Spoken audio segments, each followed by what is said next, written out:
Episode 10. Getaran pertama di kandang ayam.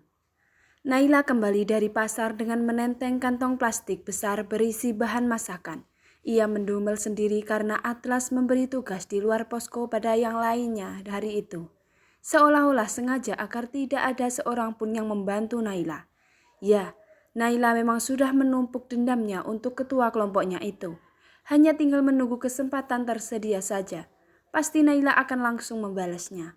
Saat kembali ke posko, ia justru melihat Atlas sedang berada di halaman.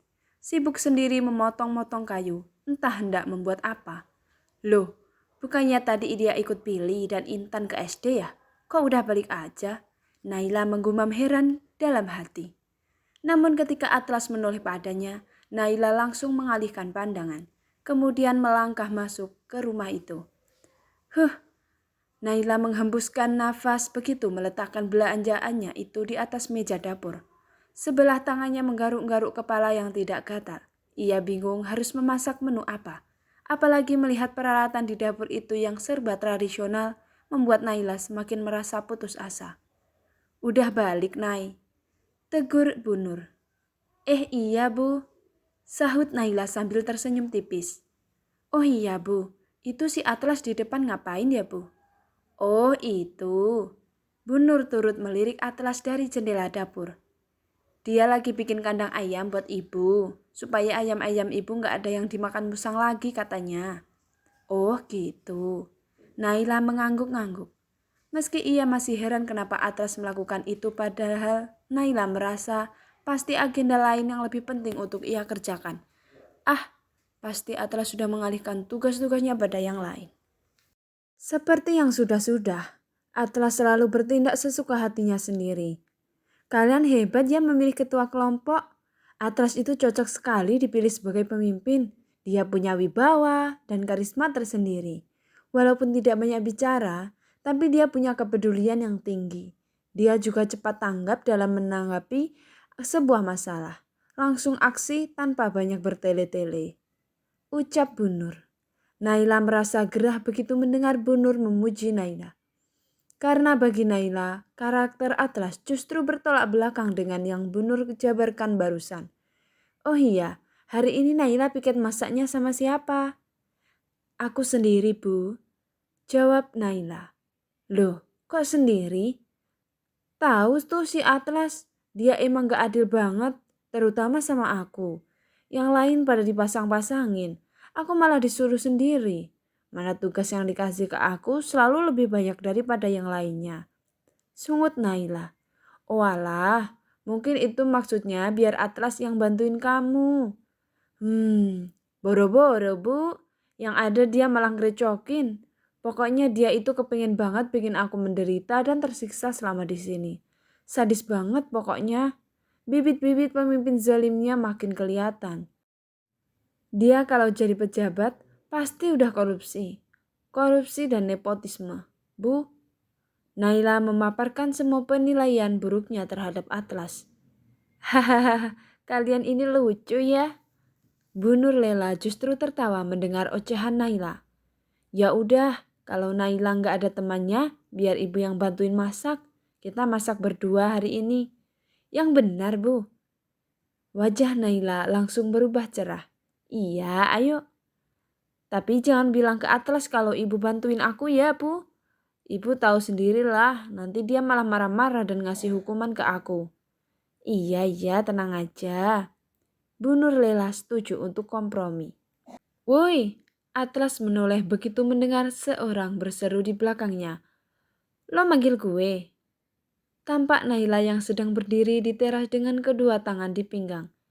Ya iyalah, manggil siapa lagi emangnya? Kan di sini cuma ada elo. Bisa panggil gue pakai nama nggak? Nggak sopan banget pakai why. Bodoh amat. Tepis Naila. Lo disuruh makan sama Bu Nur tuh. Yang nyuruh makan Bu Nur apa lo?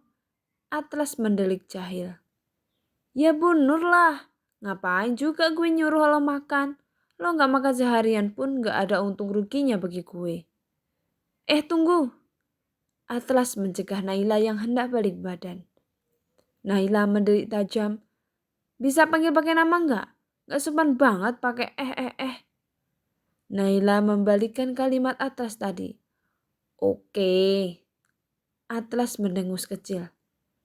Naila, tolong kesini sebentar, bantuin gue dulu. Atlas bicara dengan intonasi lembut. Dan entah kenapa, darah Naila justru berdesir ketika laki-laki itu menyebut namanya. Malah bengong. Sini cepat bantuin gue. Iya sabar. Naila turun ke halaman itu. Ngapain sih? Pegangin ujung kayu yang itu, pinta Atlas. Ini. Naila memegang bagian ujung dari kayu yang juga sedang dipegang oleh Atlas.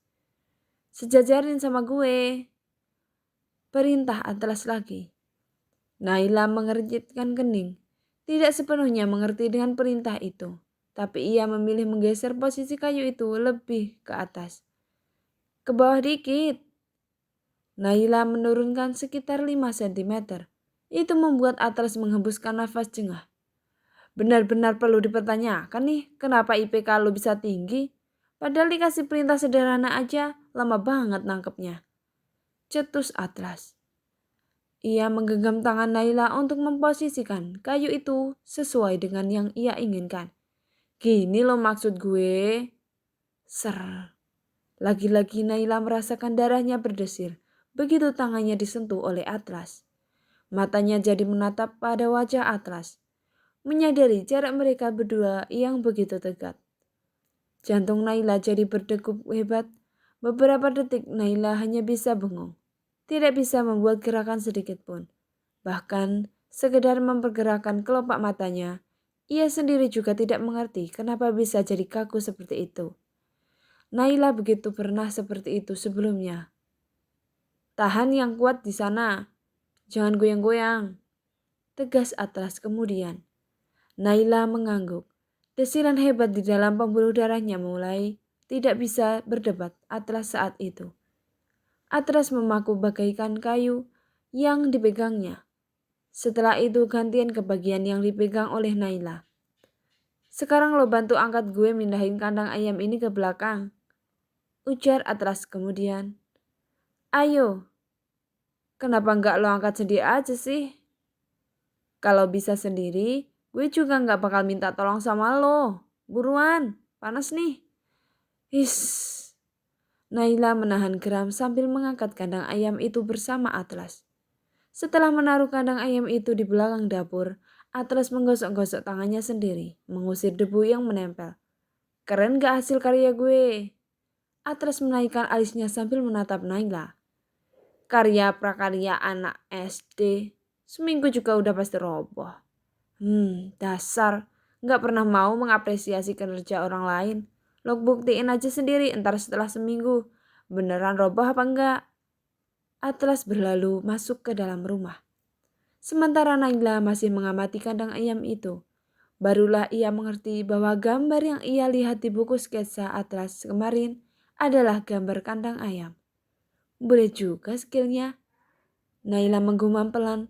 Setelah itu barulah ia menyusul Atlas ke dalam rumah. Terima kasih yang udah nonton.